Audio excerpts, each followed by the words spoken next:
Magandang araw po mga kaibigan. Kakauwi lang po namin galing sa Pilipinas. Andito na kami ulit sa Texas. Pero ngayon, meron kaming napakalungkot na balita. Talagang ginawa namin lahat ng makakaya namin gawin, pero wala talagang magagawa. Pati si Jess andito, syempre malungkot din.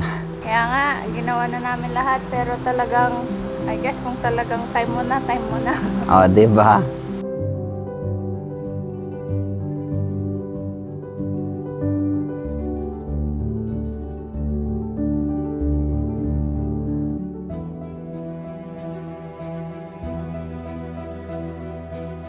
Sobrang mainit dito na sa Texas. Summer na summer dito. Tag-init, umaabot ng 116 degrees. Kaya nang umuwi kami, patay na patay ang aming halamanan. Yan ang aming malungkot na balita. Talagang ganyan pag summer dito. Ine-expect naman namin kasi mainit araw-araw. Pati yung grass namin patay na patay. Halos lahat ng mga bunga sira na kasi sa sobrang init namatay ang aming mga halaman. Kaya ngayon titignan ko kung may buhay pa. Mukhang may konting buhay pa na kamatis dito. Malungkot lang yung mga dahon ng peppers namin, pero buhay pa naman. Ito ang mga spoon tomatoes. I think okay pa to, no? Ayan, bulok. Ito. Pwede pa ata. Ay, malambot eh.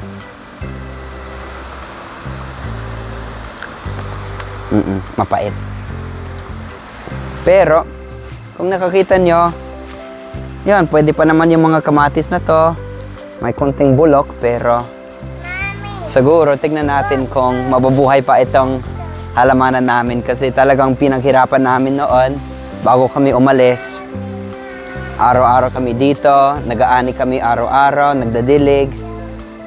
Pero ngayon, yan, kita mo naman, ito ang mga sitaw namin. Ito ang halatang mainit kasi na sun-scorch ang mga dahon. Pero may mga buhay pa na mga dahon dito, kaya tignan natin. Ito ang itsura ng aming mga zucchini, mga squash. Grabe. Wala eh, patay na talaga. Pero baka yung mga iba, bali ang balak namin, linisin namin yung mga garden bed na to, tapos i-ready na lang namin para sa fall. Kasi maganda yung weather dito, mga September, October. Kaya itong mga nasa lilim, buhay na buhay, itong mga ginger leaves, itong avocado, yung asparagus, at ito, buhay na buhay ang aming okra. May bunga na ang okra, malapit na to. Kaya at least, hindi pa naman tapos ang harvest season ng aming halamanan. Pero, yan ang malungkot na balita namin. Sa susunod, abangan po yung update kung mababuhay pa yung mga iba. Tignan natin sa mga kamatis at mga sili. Ang grapes namin, mukhang buhay pa pero walang bunga. Kaya, yan talagang mainit dito. Hindi naman kasalanan ng nag-alaga sa halamanan namin, pero mainit lang talaga dito, kaya walang magagawa. Hey! Aba, pawis na pawis ako. Wala pa akong 5 minutes dito sa labas. Iba ang init dito sa South Texas. Itong talong, alam ko mababuhay yung talong eh. Isa pang bagay na nakalimutan kong sabihin kanina, habang wala kami, hindi umulan kahit isang beses. Talagang wala ng ulan dito habang summer. Kaya isa pang dahilan kung bakit namatay ang halamanan namin. Sana may ulan pero wala talaga. Kaya tignan natin kung may babuhay natin ulit. Ala, pati si Jiro, init na. Enjoy na enjoy. Basta may tubig. Love na love niya. Aba, ingit ako kay Jiro. You know. Ang sarap ah. Okay, tapos na ako magdilig. Kaya ngayon, mag-aani tayo. Tignan natin kung pwede pa naman to, hindi pa bulok. Yan. Pwede natin. Ay, bulok ito. Sayang yung malaki, oh. Ay, ay, ay. Itapon ko na lang. Mababuhay yan. Pati ito, bulok. Ay, sayang. At alam ko lahat ng mga yellow tomatoes na to, ang lambot nila. Parang, di ko alam ang nangyari. Wala na yun. Hayaan Wala. mo maging binhi na lang. Oo.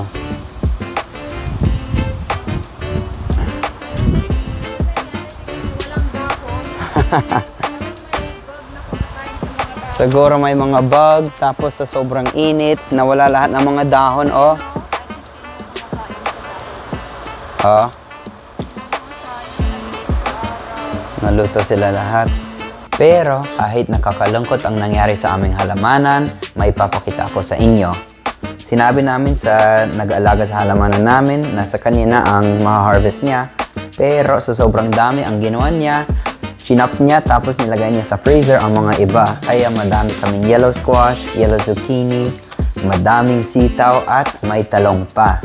Kaya magagamit pa rin namin ang mga inani niya sa halamanan namin. Kaya excited kami dyan. Kaya super thankful kami, shoutout kay Beth, dahil matitikman pa rin namin ang mga pinaghirapan namin sa aming halamanan. Kaya abangan na lang kung anong gagawin namin dito. Siguro mga sabaw kasi pag frozen na yung mga gulay, hindi na ganyan ka-crunchy. Kaya masarap ilagay sa sabaw. Kaya yun yung balak namin. Yun lang po muna tungkol sa halamanan namin.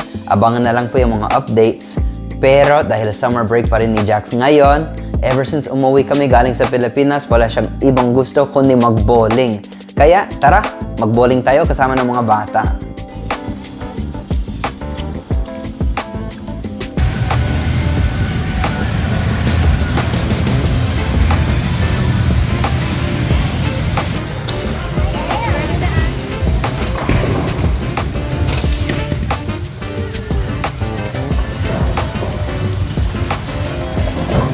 Whoa!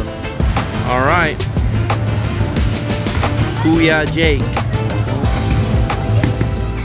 Right down the middle, buddy. Oh, that was close. Whoa! There it is! Strike.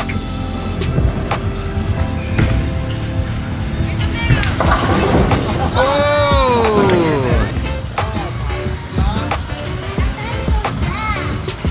That's it.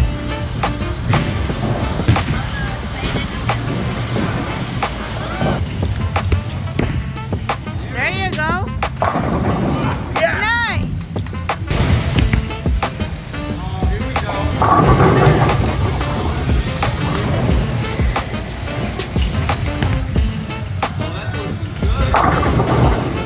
Wow! Tapos na kami mag-bowling, nag-arcade naman sila. Habang inaantay namin ang pagkain namin. Aba! Aba! Ang galing ah! Got 1,000 tickets? No way!